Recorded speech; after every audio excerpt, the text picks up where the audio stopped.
Good morning everyone, कैसे हो आप सब लोग। उम्मीद है आप सब लोग बहुत अच्छे होंगे। आज है मंगलवार, तो ये हमारा है मंगलवार का रूटीन जो हम शुरू करते हैं दिन की शुरुआत। सबसे पहले तो हम अपने मंदिर आते हैं, जो हमारा मंदिर है। फाइनली हम मंगलवार और शनिवार को इसी मंदिर पे आते हैं। ये हमारे रूटीन में आता है। शनिवार और मंगलवार का जो रूटीन है ना, वो हमारे दिन की शुरुआत इसी मंदिर से होती है। कुछ भी हो जाए लेकिन हमें यहाँ पे आना है। कुछ ही दिन ऐसे होंगे जो शायद हम नहीं आ पाते होंगे, लेकिन हमें यहाँ पे आना बहुत ही अच्छा लगता है।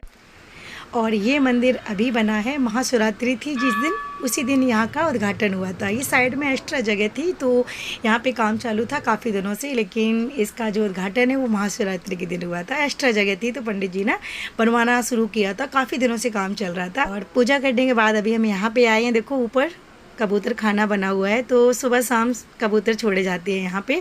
और इसके बाद जाएंगे वही गौशाला। ये सब मंदिर में ही है, आप लोगों को बताया था मैंने। और ये हमारे शनिवार और मंगलवार के रूटीन में भी आता है स्पेशली। तो अभी हम यहाँ पे थोड़ी बहुत देर टाइम बिताएंगे अपनी मन की संतुष्टि के लिए। अच्छा लगता है, हम लोगों को बहुत अच्छा लगता है। जितना हो सके कि हम लोग यहाँ पे थोड़ी बहुत देर टाइम बिताएं बैठे। सुबह का टाइम है तो टाइम तो इतना नहीं है कि बैठ सकें, तो थोड़ी बहुत देर यहाँ पे टाइम बिताएंगे।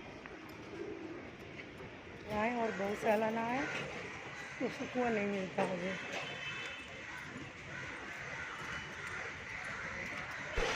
मंदिर तो बहुत है, लेकिन हमें इस मंदिर में आना बहुत अच्छा लगता है। और सच बताऊँ ना तो ये एक आदत सी बन गई है हम लोगों की। वेट करते हैं कि कब शनिवार आएगा और कब मंगलवार आएगा, तो हम सुबह सुबह मंदिर निकलेंगे।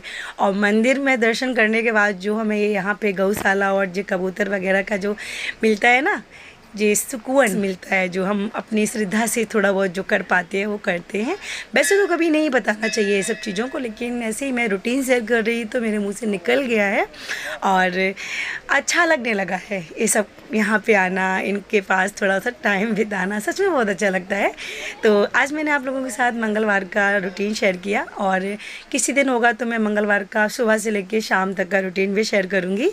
तो अभी हम यहाँ गौशाला आए हैं, और अगली बार जब ब्लॉग डाला था वो हनुमान जयंती का था, तो उस दिन भी आई थी। और अभी हम घर आ चुके हैं। सुबह सुबह के तो काम सारे करके निकल गई थी मैं, और अभी हम करेंगे दोपहर के काम। जो दोपहर के रूटीन है हमारा वो शुरू हो जाएगा। खाना पीना बनाने का, किचन साफ़ करने का, बर्तन वगैरह रखे हैं वो सब साफ़ करने का, तो ये भी अपनी एक रूटीन में ही आता है। सुबह के बाद दोपहर, दोपहर के बाद शाम, शाम के बाद रात का, तो लाइफ है, दिन भर काम ही काम है। हाँ, 1-2 घंटे का टाइम मिलता है वही दोपहर को रिलैक्स करने का, तो मुझे वो भी नहीं मिल पाता है, क्योंकि मैं थोड़ा अपना यूट्यूब का भी काम करने लगती हूँ। तो बना लेती हूँ मैं फटाफट खाना। और साइड में गैस जल रही है, देखो आप लोग, बन रहा है खाना। और इधर मैं किचन भी साफ़ कर ले रही हूँ, क्योंकि किचन मेरी बहुत ज़्यादा फैली पड़ी हुई है। देखो कितना फैला पड़ा है पूरा किचन, तो टाइम लगेगा समेटने में। तो काम भी होता रहेगा किचन का, खाना बनता रहेगा, और मैं इधर फटाफट कर ले रही हूँ अपना पूरा किचन क्लीन।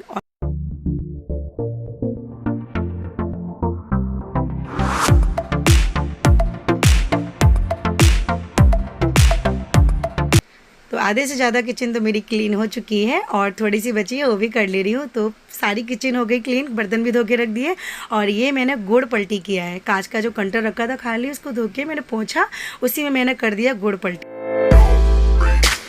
और दूसरा वाला कंटर रखा था, उसकी जो नमकीन थी वो ख़राब हो गई थी, पूरी सील सी गई थी, काफ़ी दिनों से रखी थी, तो मैंने उठा के उसको फेंक दिया है, क्योंकि कोई खाता भी नहीं था और बेकार हो गई थी। वो कंटर भी मैंने धो के रख लिया, उसमें कुछ और पलटी कर दूँगी। और सारी बोतल वगैरह हटा दी मैंने, एक एक सामान हटा के पूरा किचन क्लीन कर लिया, और सारी दीवारों पर भी कपड़ा मार दिया है। खाना भी बन रहा है और मेरा किचन का काम भी चालू है। और यहाँ पर जो साइड में डिब्बे रखे थे चाय की पत्ती के वगैरह के, तो वो काँच निकाल के भी मैंने साफ़ कर ली। स्पीड बहुत ज़्यादा फास्ट है, तो आपको समझ में नहीं आ रहा होगा, काम मैंने बहुत कर लिया, लेकिन स्पीड की वजह से समझ में नहीं आ रहा। तो कांच के सारे डिब्बे मैंने धो के लगा दिए, कांच भी धो के लगा दी। अब मैं निकाल ले रही हूँ सारे बास्केट के डिब्बे, और बास्केट मसालों के जो डिब्बे हैं वो, इसको भी मैं धो के पूरा लगा दूंगी अच्छे से क्लीन करके। और पूरा किचन की जो वॉल है वो भी साफ़ कर दूंगी। काम मेरा बहुत हो गया है, लेकिन आप लोगों को दिख नहीं रहा होगा कि मैंने इतनी जल्दी इतना काम कर लिया, पता नहीं चल रहा होगा, क्योंकि मैंने स्पीड इतनी फास्ट की है, तब मैं आप लोगों को इतना काम इतने कम टाइम में दिखा पाई हूँ। ये कॉर्नर देख रहे हो आप लोग, खाली दिख रहा है यहाँ का, क्योंकि यहाँ का फ्रिज मैंने हटा दिया है। काफ़ी दिन पहले से आप लोगों को दिखाया था ना मैंने कि ख़राब हो गया था, चूहे पूरा काट गए थे, तो कब से पड़ा था, गैस की बोली थी गैस भरवा लोगे तो चल जाएगा, लेकिन जब काट ही दिया था चूहों ने तो गैस भरवा के भी कोई मतलब नहीं था। तो फिर मैंने बोला रहने दो, अभी इसको हटा दो। तो मैंने उसको भी हटाया है 5-6 दिन पहले ही, क्योंकि अभी न्यू घर में जाएंगे तो न्यू फिर उसको लेना ही पड़ेगा, और इसको रिपेयरिंग करा के भी कोई मतलब नहीं था, क्योंकि कोई चांस नहीं था। मैं दिखाई तो बोलने लगे कि कोई मतलब नहीं है। उसके कंप्रेसर में भी थोड़ी सी प्रॉब्लम आ रही थी, और काट भी दिया था चूहों ने, तो गैस भराती तो पूरी गैस लीकेज हो रही थी। इस चक्कर में मैंने गैस भी नहीं भराई और उसको रिपेयरिंग नहीं कराया। तो अभी 2-3 दिन पहले ही मैंने यहाँ से हटा दिया, तो जगह एकदम खाली खाली दिख रही है ना, किचन में थोड़ा अधूरापन लग रहा है। तो चलो मैं करती हूँ काम और मिलती हूँ आप लोगों को। तो चलो अब धो लेती हूँ बर्तन और रोटी बना लेती हूँ, फिर निकलती हूँ बाहर, फिर मिलती हूँ आप लोगों को। बात करते हैं वो कौन करेगा, वो अलग कर देगा, मतलब बोल करने की बात।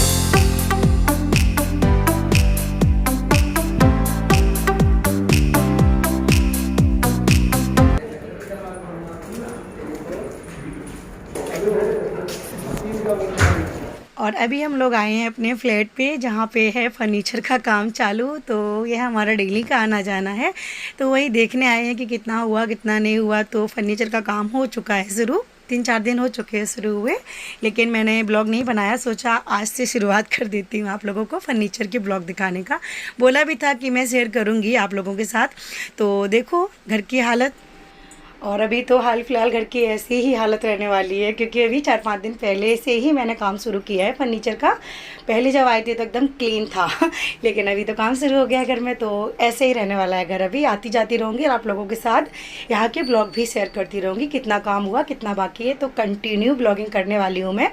और आप लोगों को मैंने बताया था कि ये ब्लॉग मेरे लेट आ रहे हैं घर के, तो काफ़ी दिन पहले का है, लेकिन हम घर के ब्लॉग लेट अपलोड करेंगे। तो हर ब्लॉग लेट ही जाएगा, जब उसका रूटीन ही शुरू से ही लेट हो गया है तो ब्लॉग भी लेट होंगे। टाइम बचाने की वजह से हम लोगों ने साथ में ही काम चालू करवा दिया। उधर हो रही है सीलिंग का काम शुरू हो गया है, और इस साइड में हो रहा है फर्नीचर का काम। तो दोनों काम शुरू करवा दिए तो टाइम बच जाएगा। और लाइट वाले भैया को भी बुला लिया है, क्योंकि सीलिंग में पहले से ही वायर वगैरह पड़ते हैं, तो बहुत सारे लोग इकट्ठे हो गए हैं। तो ऐसा लग रहा है जैसे घर बहुत छोटा है, क्योंकि बहुत सारे लोग इकट्ठे आ गए ना इसकी वजह से। और फर्नीचर का भी सामान पूरे घर में फैला है, तो बहुत छोटा लग रहा है आज देखने में। नहीं बोले स्विमिंग पूल है नीचे, ज़्यादा फिर करोगे तो यही फिर। वहाँ से आई, फिर 1-2 घंटे आराम वगैरह किया, फिर मैंने रात का खाना बनाया। वैसे तो मैं अधिकतर रात को खाने में ना ज़्यादा कुछ नहीं बनाती हूँ, दोपहर में बना लेती हूँ, लेकिन आज मैंने रात को पूरा खाना बनाया है। बच्चों को दाल चावल पसंद है, और मुझे मूली की भुजिया की सब्ज़ी उधर से आई थी तो मैं लेके आई थी रास्ते से सब्ज़ी। और मैंने सलाद काट लिया है, खीरा प्याज वगैरह, और बनाई है अरहर की दाल चावल और रोटी, और मूंग की दाल की भुजिया की सब्ज़ी। तो चलो खा लेते हैं खाना, और मिलती हूँ नेक्स्ट ब्लॉग में आप लोगों को।